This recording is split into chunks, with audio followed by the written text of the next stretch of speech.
ya en la práctica clínica como fisioterapeuta en el área neurológica, ¿cuáles son los pacientes que más frecuentemente atiendes, Insai? Pues mira, varía mucho por ahí en la consulta, porque si me hubieras hecho esa pregunta hace 2 años, te hubiera dicho que accidente cerebrovascular es la más común, ¿no? Y sí sigue siendo Ujú, la más común, pero ya se me han agregado muchas más que uno pensaría, ¿a poco hay mucha incidencia de eso? Sí pasa, pues por lo menos en mi experiencia clínica, te puedo decir que sí, ¿no? ujú, Además del accidente cerebrovascular, en sus diferentes presentaciones también, porque varía, dentro de mi consulta se presenta mucho neuropatía diabética, perdón, esa es una de ellas, porque ujú. eso es algo muy interesante. De hecho, en una clase con los estudiantes lo estábamos platicando y era que a veces se choquearon un poco con la idea cuando les dije que ese es uno también de los principales motivos de consulta en fisioterapia neurológica, porque cuando hablamos de fisioterapia neurológica hablamos también de intervenciones en situaciones en el sistema nervioso central y periférico. Entonces, Ujú. también eso nos compete, ¿no? Esclerosis múltiple, también ha habido una gran incidencia de pacientes en mi experiencia, en mi consulta clínica de esta parte. Distrofia muscular también. Enfermedad de Ujú. Huntington también, a pesar que es una enfermedad de ciertamente rara, lo podríamos mencionar así todavía, pues se ha presentado mucho. En esta parte, por lo menos yo tengo la experiencia de estar directamente tratando casos también. Eh, También en esta parte agregaría Parkinson, por ejemplo, también ha habido bastante incidencia en esta parte, incluso otros tipos o presentaciones de demencia, que pronto voy a hacer un post acerca de la diferencia entre demencia, por ejemplo, y Parkinson, las características y qué tiene que ver en esta parte, pero por eso los adelanto.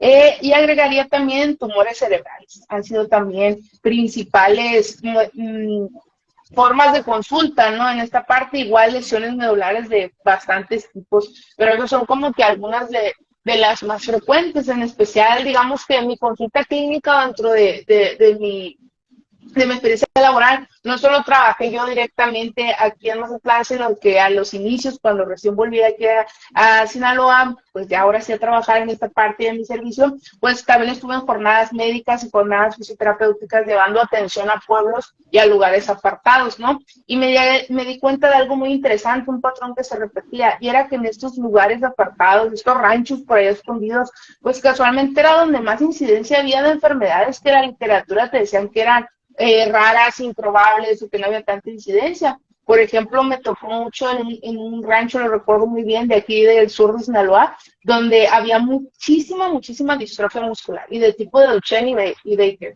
que la literatura te dice que no es tan común a lo mejor presentarlo, pues en ese rancho había muchísima incidencia, ¿no? Ya te imaginarás varias razones de por qué, pero pues ahí estaba. Otras situaciones, síndrome de Down, parálisis cerebral en esta parte, hipoplasia del cuerpo calloso, porque cabe destacar que ahorita ya estoy un poco más dedicado a los adultos, ha sido la consulta más de adultos, pero en mis primeros inicios y a veces todavía, pues tengo pacientes pediátricos, ¿no? Que pueden presentar inmaduración, que pueden presentar retraso del desarrollo o los hitos de nuestra parte. Entonces, también es parte de la consulta clínica, aunque ahorita ya estoy un poquito más enfocado en adultos, pero pues también trabajo la atención pediátrica. Ujú. Ahora, está interesante que tienes varias áreas, no, grupos de edades, ¿no? Diferentes grupos de edades y pues todos neurológicos. Te lo puse, bueno, en el plan de los puntos que quería abordar EBC, pues porque es una de las, bueno, las complicaciones de EBC son las que más generan discapacidad, ¿no? Y después comentaste lo de la neuropatía periférica, generada por la diabetes, ¿no? Y son las dos entidades que son más frecuentes a nivel mundial, ¿no? Y son factores de riesgos, tienen un montón de factores de riesgos que desencadenan como tal EBC y diabetes. También comentaste de lesión medular, pues que es un poquito más de trauma, ¿no? Pero aún así sigue siendo neurológico. Y algo interesante que comentaste, Insight, fue lo de tumores, porque pues muy pocos fisios publican o hacen o mandan evidencia de lo que hacen con este paciente, ¿no? ¿Nos podrías comentar un caso así en especial, Insight? Pues hace aproximadamente unos 3 años recuerdo mucho de este caso porque digamos que fue un caso un poco triste. Había una clínica en la que yo trabajaba hace algunos, sí, 3 o 4 años atrás aproximadamente, donde pues en esta clínica atendíamos todos a un paciente que digamos que tenía un probable diagnóstico de esclerosis múltiple, pero era una persona que como no tenía los medios o el recurso, pues para poder pagar una cita con el neurólogo, una evaluación, una resonancia magnética, pues digamos que comenzamos a trabajar con ese probable diagnóstico, con esas probables señas, ¿no? Que era lo único que podíamos hacer en ese momento por él, por la situación económica tan difícil en la cual él se encontraba, ¿no? Pero ¿a qué voy con esto? Cuando por fin esta persona, porque a través de la clínica y de nosotros hicimos como que esta labor social, ¿no? De hacer desayunos, de hacer, por ejemplo, publicidad, incluso porque esta persona era un Uber, precisamente trabajaba en plataformas, de hacerle publicidad, de que sabes que si ocupas un viaje, llámalo y todo, pues se junta la cantidad de dinero para que él pueda asistir precisamente con un neurólogo y pueda recibir un diagnóstico, se pueda realizar las pruebas. Pues andábamos meando muy fuera del hoyo todos, ¿no? O sea, nos da como de características de esclerosis múltiple, pero en realidad lo que sucedía, y ahora sí con el diagnóstico, y ahora sí al ver una tomografía, y ahora sí al ver una resonancia magnética, pues tenía precisamente un tumor cerebral. Y eso era lo que ocasionaba precisamente varias características en el movimiento, afectaciones. No me gusta llamarlo temblores o fasciculaciones, pero pues había un poco de presencia en esa parte. También se afectaba, y algo muy característico que siempre me quedó, era una afectación que él tenía precisamente, no era un tipo de ceguera, pero sí ya había una afectación de tipo visual. Pues, o sea, le costaba mucho enfocar, ver en esta parte, fue algo que nos tocó ver, pues ya cobró sentido cuando vimos lo del tumor, porque precisamente había por ahí una compresión en nervios ópticos, ¿no? En esta parte por su localización. Fue un caso aquí en Mazatlán muy sonado, a veces me ahorro un poquito de detalles porque aquí en Mazatlán es un rancho y luego la gente se anda de que, es que, ya sabes, ¿no? Y pues en el caso de esta persona, pues fue un caso que me quedó a mí muy grabado, precisamente te digo, por la parte tan difícil económica, y la otra fue porque su deterioro fue muy rápido. O sea, en esta parte, nosotros en rehabilitación trabajamos con él en muchas situaciones, en especial conservar las habilidades que ya tenía, porque en rehabilitación neurológica nos tenemos que ir por prioridades. Primero que nada, si sabemos que un paciente puede perder habilidades, la prioridad número uno es que conserve esto que ahorita me puede hacer. O sea, en lugar de centrarme en lo que no puede hacer, una buena idea es centrarte en lo que sí puede hacer, porque si de por sí hay varias cosas que no puede hacer y pierde todavía más las que sí podía, pues nos vamos a enfrentar a una situación más grande, nos va a una pérdida completa de habilidades. Entonces, en el caso de él nos enfocamos mucho en actividades de la vida diaria, nos enfocamos en él, por ejemplo, en vestir, no, inclusive esta persona, y sí, así como lo digo, continuaba trabajando porque pues no era una opción para él dejar de trabajar. Inclusive hicimos lo posible por hacer habitaciones en su vehículo, porque como tenía pérdida de la fuerza, pues a él le costaba mucho al momento de meter cambios, porque su carro era estándar, le costaba mucho también el momento de hacer el giro con el volante, pues le costaba. Entonces trabajamos también haciendo un poquito de adecuaciones en su coche, en su vehículo, para que pues él pudiera continuar trabajando dentro de lo posible. Como que adaptaciones, pues hicimos, por ejemplo, con barras metálicas, por ejemplo, si fueran tubos de PVC, hicimos lo posible para que los cambios se hiciera una extensión y él pudiera meterlos con la mano.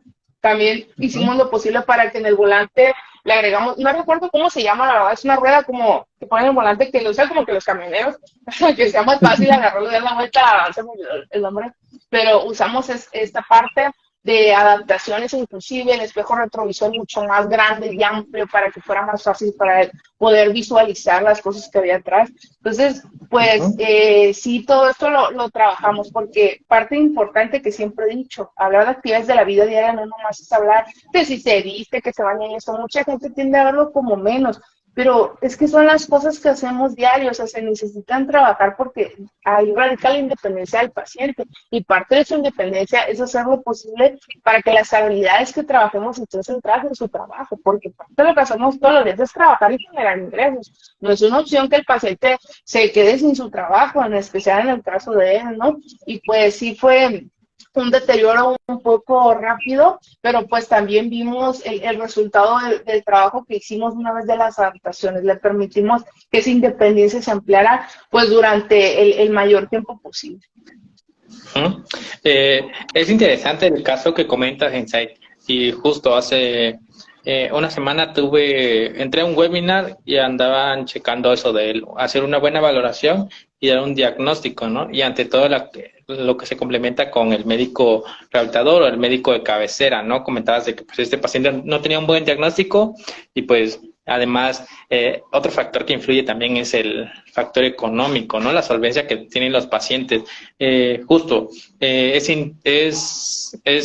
desde el inicio tener una buena valoración como oficio y ante todo, ¿no? Identificar las banderas rojas, amarillas para checar si lo derivamos o lo llevamos a valoración con otro especialista, ¿no? Creo que queda claro bastante eso, ¿no? De una buena evaluación y la referencia. Y lo comentábamos contigo, con Dan, con Quique, con otros colegas, ¿no? Desde nuestros límites del conocimiento y pues creo que también llegaba al punto, ¿no? De que un fisioterapeuta tenía que especializarse sí o sí. Sí, precisamente en esa parte, ¿no? Y como tú lo comentas, en varios lados hemos rescatado la misma idea. Todos nosotros tenemos hasta cierto punto como tal, ¿no? Hasta cierto punto que sabemos que llegamos o llega nuestro conocimiento y es importante por eso formar redes de apoyo entre los mismos colegas, contactos, para poder derivar a los mismos pacientes y complementar nuestro trabajo, ¿no? Mucho se dice un dicho, no te lo recuerdo mucho, pues zapateros sus zapatos. Sí, pero también como zapatero puedo ver otros trabajos que se hacen igual en otros zapatos, ¿no? Y puedo ayudar también a que esos zapatos sean construidos de diferente forma o más cómodos para una persona, ¿no? Entonces, eso precisamente radica la importancia del trabajo que tenemos, ¿no? De que si nosotros ya sabemos que hasta cierto punto ya llegó el paciente con nosotros, nuestra parte ética, pues es derivarlo con otro profesional, o si sabemos que nosotros no, por ejemplo, yo soy en rehabilitación neurológica, pero en muchas ocasiones de fisioterapia respiratoria, pues, sé hasta dónde puedo llegar, ¿no? Y sé que precisamente pasado ese punto necesito de un colega, necesito de alguien que me pueda apoyar y entre los dos trabajar, igual en la parte cardíaca. Habré tenido la oportunidad de rotar en muchas áreas de la fisioterapia, sí, pero yo sé perfectamente, soy consciente que en neuro es donde yo estoy situado. Y hay muchas cosas que fuera de neuro ya desconozco, ya no estoy actualizado en esta parte, o yo sé hasta dónde llego. Y si ya el paciente necesita más, pues sé muy bien que tengo una red de apoyo y de contactos que puedo contar para poder abordar el paciente entre todos. Ujú, sin duda, Insight. Y también otro punto importante de este caso que comentas, ¿no? El paciente, que llegamos pues al diagnóstico, bueno, acertado, ¿no? Que tenía un tumor y que pues le complicaba, tenía ciertas alteraciones y las manifestaciones clínicas. Comentabas este punto, ¿no? De las actividades diarias y las adaptaciones que se realizaron a este paciente. Yo también en la uni tuve una materia, un semestre de integración laboral, creo, y lo impartía una terapeuta ocupacional. Y a veces decimos eso, ¿no? Ah, no puede bañarse, no puede caminar, no puede sentarse, no puede asearse, pero es un mundo, ¿no? Un mundo entero en las que, pues, como fisioterapeuta o como apoyo de un terapeuta ocupacional, pues tienes que ser creativo e ingeniarte, ¿no? Las formas en las que puedes abordar a este paciente, porque pues como fisios, pues a veces nos dicen, no, agentes físicos, movilizaciones, ejercicios, pero pues actualmente no esta idea de ver al paciente de un poquito más integral, ¿no? Y abarcar todos los ámbitos en cuanto a su vida y tener una buena rehabilitación. Creo que eso ayuda bastante al paciente. Y precisamente en esa parte, como lo comentas, ¿no? Inclusive dato curioso, no tan curioso, pero todas estas situaciones que a lo largo de mi experiencia clínica puedo realizar, que son adaptaciones y trabajar con otros colegas, pues ha sido también por la misma necesidad que tenemos aquí en Sinaloa de terapeutas ocupacionales. No hay. O sea, hay creo que uno o dos para todo Sinaloa y dentro de las posibilidades económicas de muchos pacientes en mi consulta no es una opción poder viajar para que se les haga la adaptación en esta parte, pues a veces toca ingeniarnos, ¿verdad?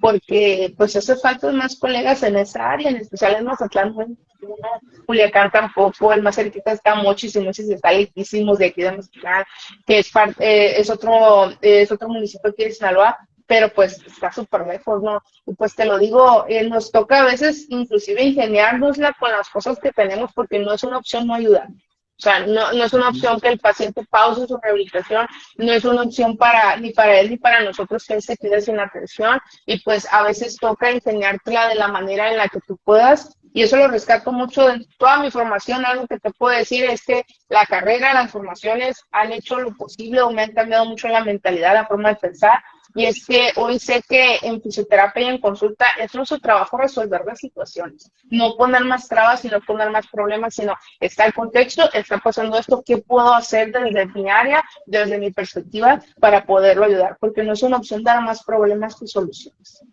Ujú.